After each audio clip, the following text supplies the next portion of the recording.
No ar, o programa Você Melhor, com Gui Moreira. Bom dia, está começando agora o Você Melhor comigo, Gui Moreira, aqui na tela do SCC SBT, o seu programa de saúde e bem-estar com a participação dos grandes especialistas. Obrigado pela audiência em todo o estado de Santa Catarina. Estamos também em tempo real pela internet. Veja os destaques do programa de hoje.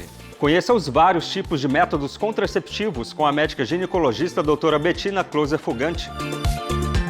Entenda o que é o ceratocone, doença nos olhos que pode comprometer a visão. Veja com a médica oftalmologista doutora Mariana Corte Real Grave. O médico focado em emagrecimento, Dr. Tauan Santos, esclarece dúvidas sobre a soroterapia, também conhecida como terapia injetável.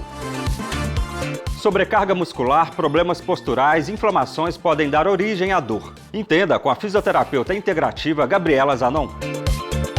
A urticária é conhecida por uma irritação na pele com lesões avermelhadas. Quem explica é a médica alergista Rosali Vieira dos Santos. O médico gastro Túlio Medeiros explica as diferenças entre os balões gástricos, dispositivo que ajuda na perda de peso. Descubra os sinais de alerta para detectar o autismo com a médica pediatra e neuropediatra doutora Bom Sucesso. Veja quando é indicada a artroplastia do joelho com o médico ortopedista Dr. Alexandre Mestriner. O acidente vascular cerebral, o AVC, é um problema sério de saúde e por isso é importante identificar os sinais dessa condição para buscar um tratamento. Saiba como identificar essa condição com o médico cardiologista Dr. Felipe Santos. Tudo isso você confere agora no Você Melhor SC.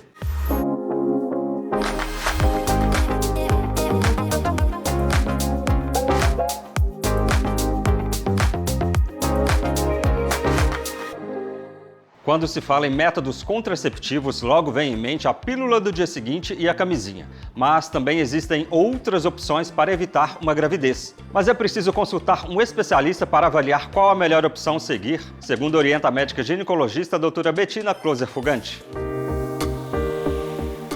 Olá, Gui Moreira, e olá para você de casa. Hoje eu vim conversar um pouquinho com vocês sobre os diferentes métodos contraceptivos.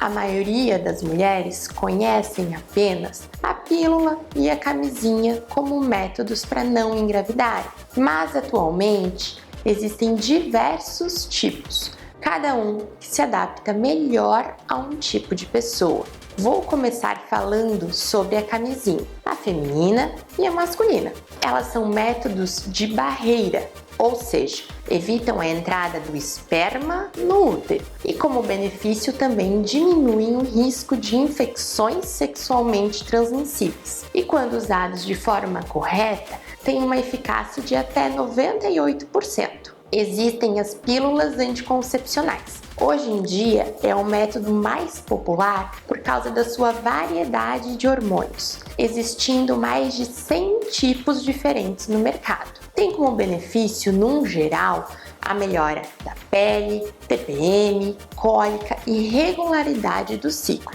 Mas tem como desvantagem a diminuição um pouquinho da disposição e da libido. Sua tomada deve ser diária no mesmo horário para sua eficácia chegar até 99,7%. Existe ainda o anel vaginal, o adesivo, a injeção, com as mesmas características dos anticoncepcionais tomados, porém usados de formas diferentes, tendo como benefício a não necessidade do uso diário. Os famosos DIUs, os dispositivos intrauterinos, existem 4 tipos: o de cobre, o de prata, o caína e o mirena. Os 2 primeiros não possuem hormônios e causam um aumento do fluxo e da cólica, com uma eficácia de até 99,4%. Durando de 3 a 10 anos, dependendo do modelo. O caína e o mirena são os hormonais. Eles diminuem o fluxo e a cólica, em algumas mulheres até cessam a menstruação e têm uma eficácia maravilhosa, melhores até do que a cirurgia, chegando a 99,8%, com uma duração de 5 anos. Existe um método ainda chamado Implanon. Ele é um implante colocado embaixo da pele no braço, tendo duração de 3 anos, tendo a melhor eficácia de todas, chegando a 99,9%. A vasectomia e a laqueadura tubária são os métodos cirúrgicos do homem e da mulher, respectivamente, indicado em geral para os casos em que há o desejo permanente de não ter filhos. Por hoje, nossa conversa acabou, mas lembre-se, nunca inicie um método contraceptivo sem uma avaliação médica prévia. Nem todas as mulheres podem usar qualquer método contraceptivo. Um beijo e até o próximo encontro. Visão embaçada ou distorcida, sensibilidade à luz e comprometimento da visão noturna podem ser sintomas do ceratocone. Estamos falando de uma doença que pode afetar um ou ambos os olhos. Pode ocorrer pela combinação de fatores genéticos e ambientais. Entenda mais com a médica oftalmologista doutora Mariana Corte Real Grave. Olá, Guimoreira! Olá para você que me acompanha por aqui. Hoje vamos falar sobre o ceratocone, o que é, causa e sintomas. Na próxima coluna, irei abordar o tratamento e evolução. O ceratocone é uma doença ocular que afeta a estrutura do olho chamada córnea, que é a camada transparente que recobre o olho. A principal característica do ceratocone é a redução progressiva da espessura da córnea, um afinamento que se projeta para fora, formando uma saliência em forma de cone. Ele ocorre pela combinação de fatores genéticos e ambientais. O fator ambiental mais relevante é o hábito de coçar os olhos, geralmente pela presença de alergias. O ceratocone costuma surgir na puberdade e evoluir até os 30 ou 40 anos. Não tem cura, mas existem tratamentos que recuperam a visão distorcida e reduzem a progressão, podendo evitar que chegue ao estágio mais avançado. Os sintomas são, inicialmente, um leve embaçamento da visão e aumento da sensibilidade à luz. À medida que a doença progride, o astigmatismo irregular faz com que a visão deteriore-se. A acuidade visual fica prejudicada em todas as distâncias. Observamos também deficiência na visão noturna. Para diagnosticar o ceratocone, é importante realizar uma avaliação oftalmológica completa, que inclui exame em lâmpada de fenda, avaliação refracional, topografia computadorizada e paquimetria. O oftalmologista pode indicar a realização de diferentes tratamentos para o ceratocone. A escolha entre eles depende do grau de evolução e da gravidade da doença. Por esse motivo, o médico precisa avaliar o paciente antes de definir qual o melhor tratamento para o seu caso. Por hoje, eu fico por aqui. Um abraço e até o próximo encontro. A soroterapia ou terapia nutricional é um procedimento que consiste na aplicação de nutrientes como vitaminas, minerais, antioxidantes e aminoácidos diretamente na corrente sanguínea. Ajuda no emagrecimento, no alívio de dores articulares e também no combate à ansiedade. Quem explica é o médico focado em emagrecimento, Dr. Tauan Santos. Olá, Guimoreira! Olá para você que me acompanha por aqui. Hoje vamos falar sobre um tratamento inovador e muito polêmico, mas que vai muito além do que muitas pessoas imaginam. Vou falar da soroterapia, terapia venosa, terapia injetável. Imagine você recebendo uma dose poderosa de vitaminas, minerais diretamente na corrente sanguínea, com 100% de absorção e de forma imediata. Olha que maravilha! É como se a gente pudesse colocar um super combustível para dentro do nosso corpo. Diferente dos tratamentos hospitalares tradicionais que utilizam medicamentos, aqui a utilização é apenas de vitaminas, minerais e fitoterápicos. É tudo natural e focado em devolver a seu corpo a matéria-prima necessária e perfeita para que ele funcione da melhor maneira possível. E sabe o que é mais incrível? É que a soroterapia ela pode ser sua aliada em diversas situações, como no processo de emagrecimento, no ganho de músculo,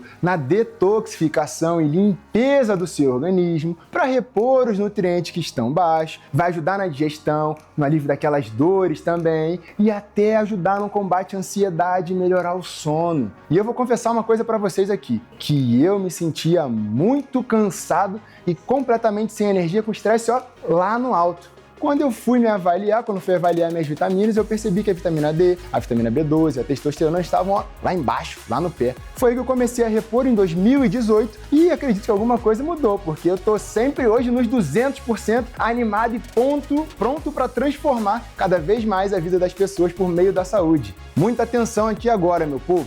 Esse tipo de tratamento deve sempre ser prescrito, avaliado e acompanhado por um médico. Ele vai saber a real necessidade e vai montar uma reposição sob medida para você. Eu sou o Dr. Tauan Santos e hoje eu fico por aqui. Vamos juntos?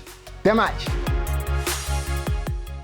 A dor é um sinal importante de que o corpo usa para alertar sobre algo que não está funcionando bem. Ela pode começar com uma sobrecarga muscular, problemas posturais, inflamações e até questões emocionais. A fisioterapeuta integrativa Gabriela Zanon Trento explica melhor. Vamos ver. Aqui comigo a doutora Gabriela Zanon, fisioterapeuta, que traz informações importantes sobre a dor e seus sinais. Bom dia, doutora. Bom dia, Gui. Bom dia você que está em casa nos acompanhando. É um prazer estar aqui falando para vocês um pouquinho de um assunto que eu gosto muito, que é a dor. A prevenção é importante para prevenir a dor? Com certeza, Gui. Tanto para prevenir a dor, quanto para prevenir que ela venha trazer maiores consequências para o nosso corpo. A dor é sempre um sinal de que algo está errado, né? O corpo está dando um recado que a gente tem que olhar para ela para saber o que está acontecendo ali.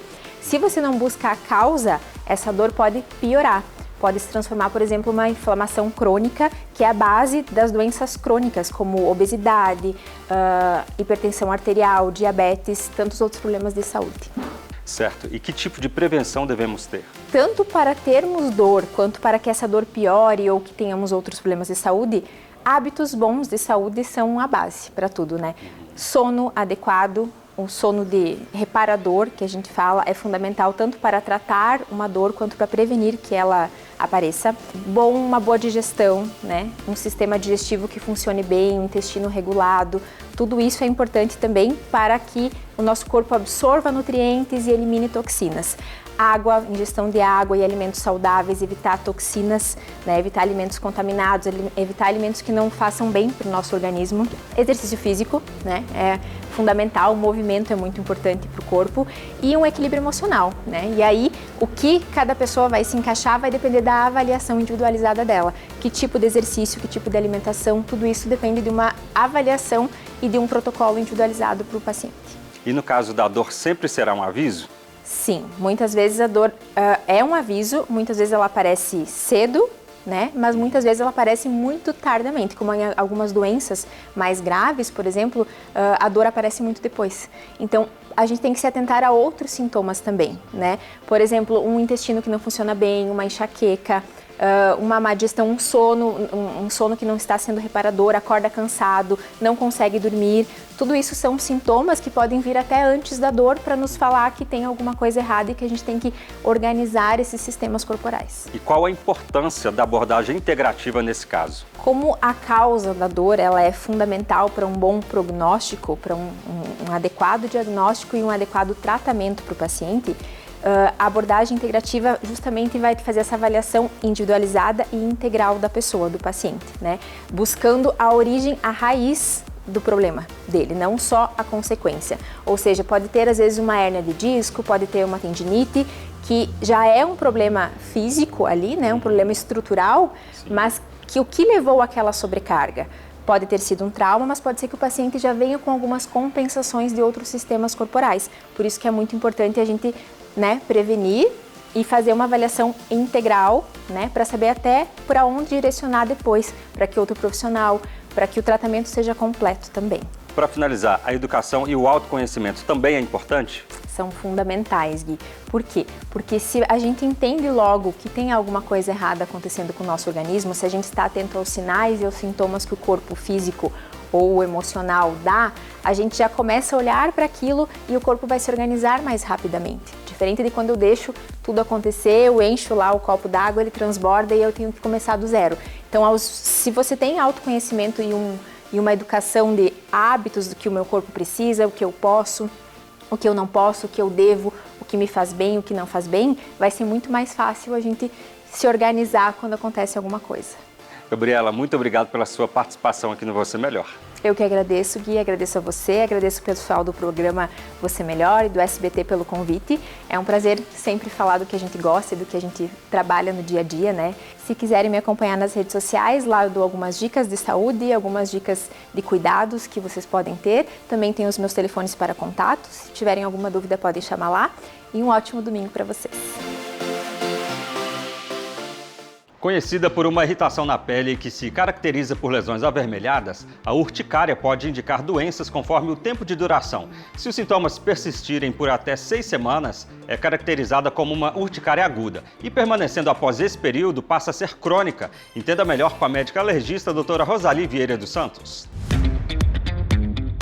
Olá, Gui Moreira. Olá para você de casa que nos assiste. É um prazer estar aqui com você. Urticária pode ser um sintoma de uma doença ou uma doença. E como isso funciona? Vai depender do tipo da urticária e do que a está causando. A urticária pode ser classificada pelo tempo de duração. Se tiver sintomas por até 6 semanas, sintomas que aparecem e desaparecem até 6 semanas, é uma urticária aguda. E se passar disso, ela é chamada de crônica. A urticária aguda é a mais comum e a causa mais frequente é ser sintoma de uma infecção, e geralmente é viral. Ou ela também pode ser um sintoma de uma alergia, como uma alergia de algum alimento, medicamento, de veneno de abelha, vespa, formiga, por exemplo, do látex, entre outras alergias. Nestes casos, ela faz parte dos sintomas da infecção ou da alergia. Já quando ela é crônica, sabemos que é do próprio organismo. É uma doença crônica que pode durar meses ou anos, mas um dia ela desaparece.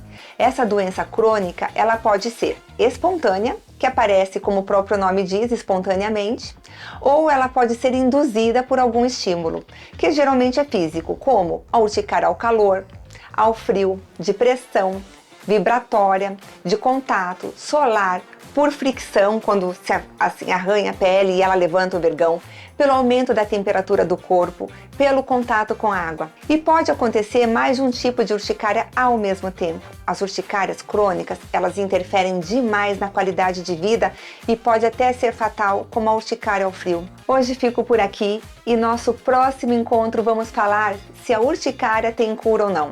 E quais são os tratamentos? Um abraço e bom final de semana! O balão gástrico é um dispositivo para tratar a obesidade e doenças metabólicas. O procedimento consiste em colocar um balão de silicone no estômago, por meio de uma endoscopia. O dispositivo pode ser de vários modelos, conforme explica o médico endoscopista bariátrico Dr. Túlio Medeiros. Olá, Gui Moreira. Olá para vocês que me assistem. Hoje vamos falar sobre os tipos de balões e suas principais diferenças. Atualmente temos 3 tipos de balões gástricos: o balão ajustável de 12 meses, o balão em cápsula de 4 meses e os balões de volume fixo, que podem ser de 6 ou 12 meses. O balão em cápsula ele é implantado sob controle radiográfico, sem a necessidade de endoscopia para implantação ou a sua remoção. Ele está bem indicado para pacientes com IMCs mais baixos, uma vez que só permanece no organismo por 4 meses. Com ele, a perda de peso é um pouco abaixo comparado com os balões de volume fixo, cerca de 10 a 15% do peso corporal total. Já o balão gástrico de volume fixo, ele é implantado por endoscopia e sob visão direta, sendo posicionado dentro do estômago por endoscopia. Ele é preenchido com um volume fixo de 500 a 700 ml de soro fisiológico, acrescido de um corante médico, que é o azul de metileno. Temos balões de volume fixo com tempo de permanência de 6 ou de 12 meses. Os de 6 meses eles se encaixam muito bem para aqueles pacientes com sobrepeso ou obesidade leve. Já os de 12 meses podem ser implantados tanto nestes pacientes como também nos pacientes com obesidade moderada ou obesidade grave. Por fim, temos a cereja do bolo, que é o balão ajustável. Ele é o mais tecnológico, permite alterar o seu volume interno ao longo do tratamento. Desta forma, permite uma jornada de emagrecimento mais confortável e personalizada ao longo desses 12 meses. As estratégias de ajuste são principalmente o ajuste para menos, diminuindo o volume se o paciente estiver muito intolerante no início do tratamento, ou ajuste para mais quando o paciente começa a ter dificuldade na sua perda de peso por entrar num platô de perda. O balão ajustável é um balão que me agrada muito porque, como médico, eu tenho um controle maior sobre as possíveis intercorrências, situações especiais ou até mesmo complicações que o paciente possa apresentar ao longo da sua jornada de emagrecimento. Por hoje me despeço, sempre um prazer compartilhar informações para vocês e até a próxima oportunidade. Um transtorno que pode ser identificado em qualquer fase da vida, desde a primeira infância até a terceira idade. O diagnóstico é clínico e feito a partir da observação do comportamento da criança ou do adulto. Descubra os sinais de alerta para detectar o autismo com a médica pediatra e neuropediatra doutora Bom Sucesso.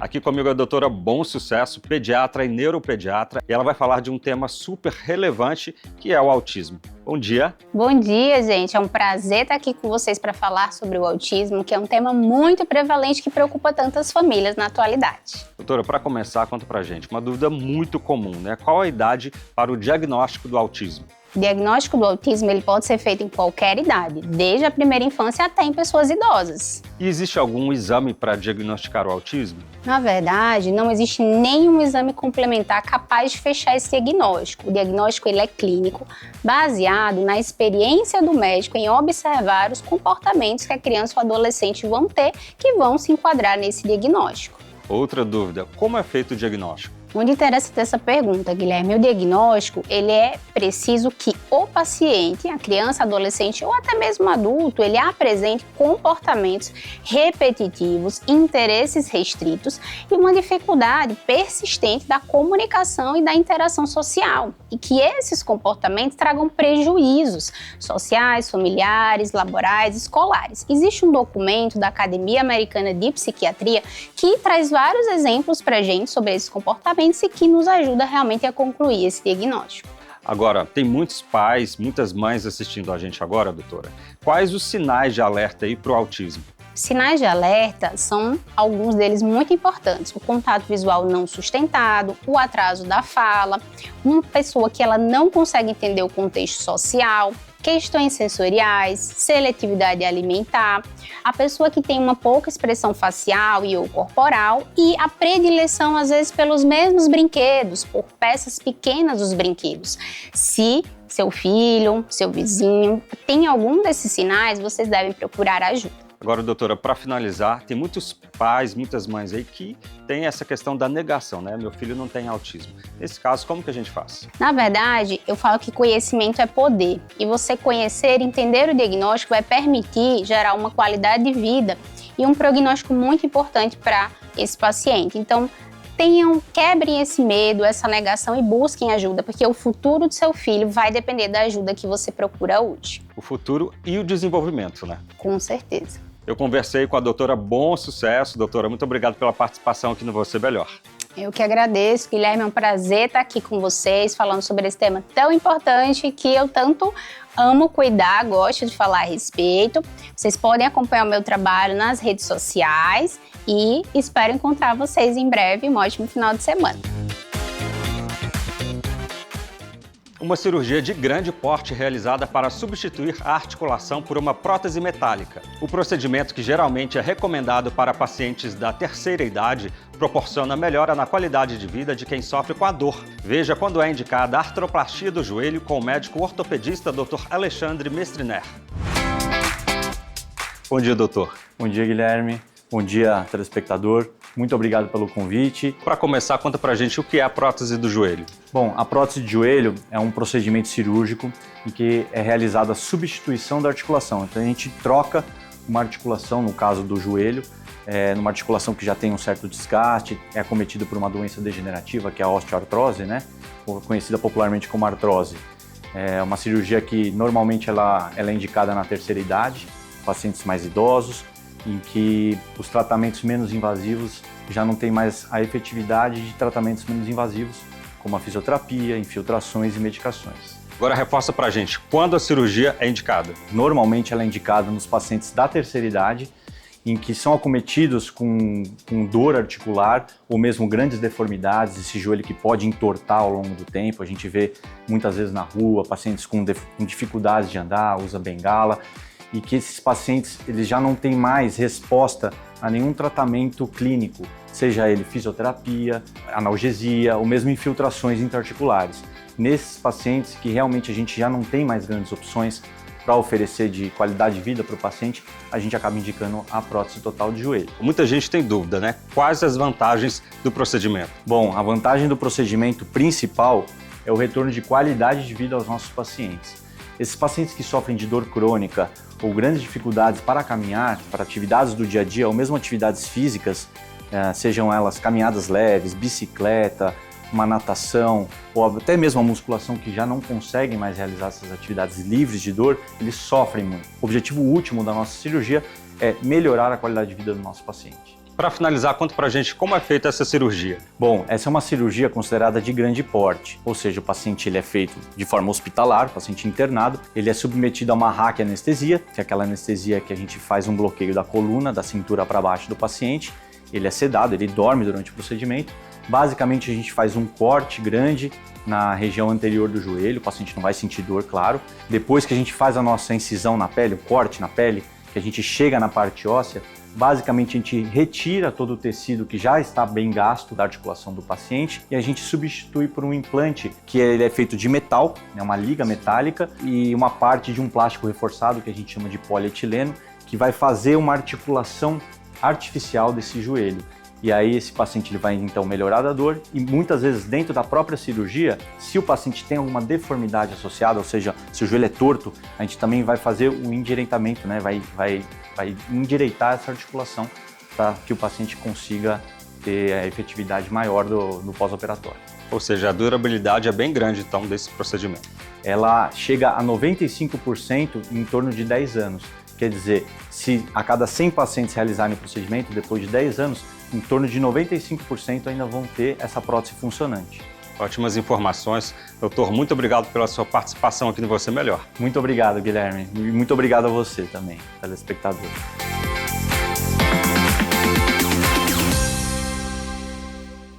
O acidente vascular cerebral, o AVC, é um problema sério de saúde e por isso é importante identificar os sinais dessa condição para buscar um tratamento. Quanto antes for tratado, menores as chances de haver risco de vida e de danos cerebrais. Entenda mais com o médico cardiologista Dr. Felipe Santos. Olá, Gui Moreira. Olá para você que me acompanha de casa aqui. Hoje vamos falar sobre AVC, popularmente conhecido como derrame. É uma doença que acontece nos vasos sanguíneos do nosso cérebro. Existem dois tipos de AVC, o isquêmico e o hemorrágico. O AVC isquêmico ocorre quando há um bloqueio em uma artéria que leva o sangue para o cérebro, geralmente por um coágulo. Esse é o tipo mais comum. E tem o AVC hemorrágico, que ocorre quando há uma ruptura, né? O vaso se rompe, causando um sangramento no cérebro. Uma das causas conhecidas é quando se rompe um aneurisma, que é uma dilatação do vaso sanguíneo. Tá? Agora que vocês sabem sobre o que é um AVC, vamos falar como podemos identificar um AVC em casa. Então, o AVC pode ser identificado por sinais e sintomas específicos que podem ser lembrados pela sigla SAMU. Letra S. Letra S é de sorriso. Peça para a pessoa sorrir. Se um dos lados do rosto não mexer ou parecer caído, pode ser um sinal de AVC. A letra A é de abraço, peça para a pessoa levantar os dois braços. Se um dos braços não conseguir ser levantado ou desviar para baixo, pode ser outro sinal de AVC. Lembrando que, em geral, alterações motoras ocorrem só de um lado do corpo, não em todos os membros. A gente já sabe o S, já sabe o A e agora vamos para a letra M. Letra M de música, fala. Peça para a pessoa falar, repetir uma frase simples como o sol está brilhando. Se a pessoa falar de forma arrastada, confusa ou difícil de entender, pode ser um indicativo de AVC. A letra U é de urgência. Se qualquer um dos sinais acima for positivo, ligue imediatamente para o serviço de emergência, que é 192 aqui no Brasil. O tempo é crucial. Alguns outros sinais e sintomas que podem ser AVC, como fraqueza ou dormência súbita, confusão mental, problemas de visão, dificuldade de andar, dor de cabeça súbita e severa.